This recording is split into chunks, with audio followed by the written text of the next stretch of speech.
Hey gang, Dave Littlejohn from Littlejohn Financial Services, and I've been getting a lot of questions lately from folks that are saying, how do I hire a financial advisor?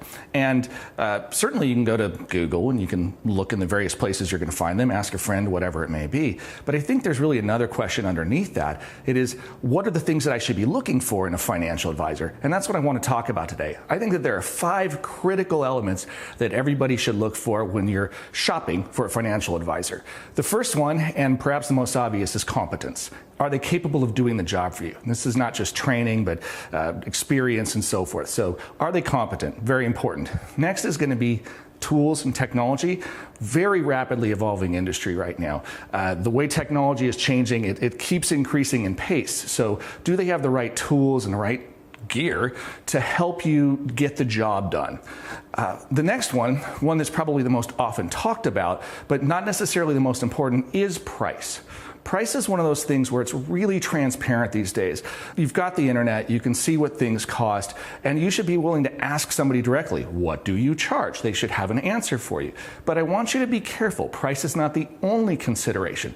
We're often taught to shop for the very lowest bidder. That doesn't necessarily mean you're getting value. So your financial advisor should be able to articulate a value proposition and show you where that works. In fact, an interesting sidebar to this, there's been a study that's done to show that you get about 3% of outperformance when working with a financial professional. It's not because they do such a remarkable job with the investments, it's because they help you avoid mistakes. Now, those mistakes can really cost. So certainly price matters, but it's not the only consideration.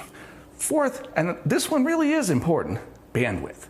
Does your advisor have enough room in their calendar to work with you? If they end up having hundreds of relationships, how many people can you actually serve? So you need to ask, how are they organized and how many people are they working with? Do they actually have room to provide the job that they're telling you that they can provide?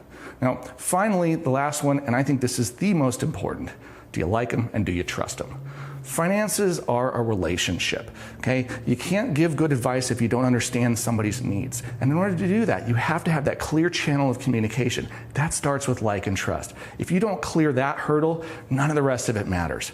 Bottom line, your finances are too important to ignore. So if you're not going to do it yourself, find somebody that can help. I encourage you, go find the right fit. And if it's not us, find somebody. Until next time, thanks for tuning in.